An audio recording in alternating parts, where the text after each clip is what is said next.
l'édito politique de Marion Mourgue du Figaro. Marion, pour vous, la vague Macron risque d'écraser tout sur son passage aux législatives, bien sûr. Et oui, à une semaine du premier tour, la gauche et la droite commencent à redouter le scénario du pire. La question n'est plus de savoir si Emmanuel Macron et son Premier ministre Édouard Philippe obtiendront une majorité absolue. C'est sûr.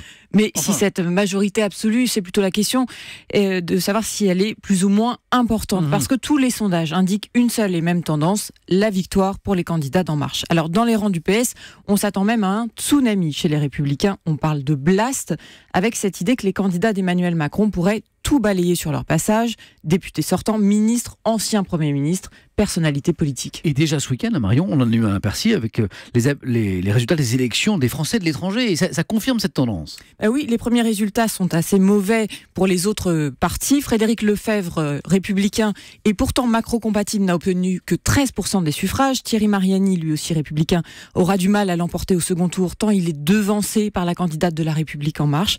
En Polynésie, où l'on votait aussi ce dimanche, ce sont 3 candidats macro-compatibles qui sont arrivés au premier tour.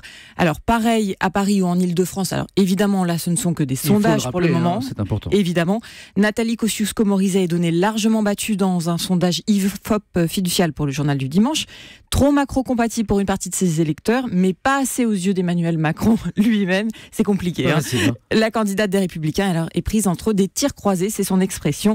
Mais elle joue gros, Nathalie Kosciusko-Morizet, parce que si elle perd, elle risque de disparaître du paysage politique. Pareil pour Manuel Valls, dans l'Essonne, qui pourrait connaître le même sort, tant sa campagne ressemble à un chemin de croix. Marion, comment peut-on expliquer ces défaites à venir ? Par une confortable prime aux candidats qui soutiennent officiellement Emmanuel Macron et sa politique. Les électeurs attendent que les futurs députés l'écrivent noir sur blanc.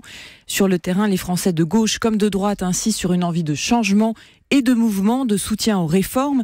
La chance de Macron, c'est que les autres partis sont divisés et usés, et de plus en plus de Français semblent fatigués par ce vieux clivage gauche-droite qui, à leurs yeux, paralyse le pays. En ayant nommé un Premier ministre de droite, Emmanuel Macron est en passe de récupérer une grande partie du vote des Républicains, sans pour autant perdre le soutien des socialistes. Bref, il est donc en passe de réussir son pari d'une recomposition de la vie politique, notamment à l'Assemblée nationale. On l'a dit, Marion, on parle bien sûr de sondage maintenant. De tendance, ce sont les électeurs qui vont décider. Et oui, c'est dans une semaine. Qui vont trancher le dimanche prochain. Un grand merci, Marion. Merci, Axel. À demain. À demain. Bonne journée, bon lundi de Pentecôte à tous. Prenez bien soin de vous.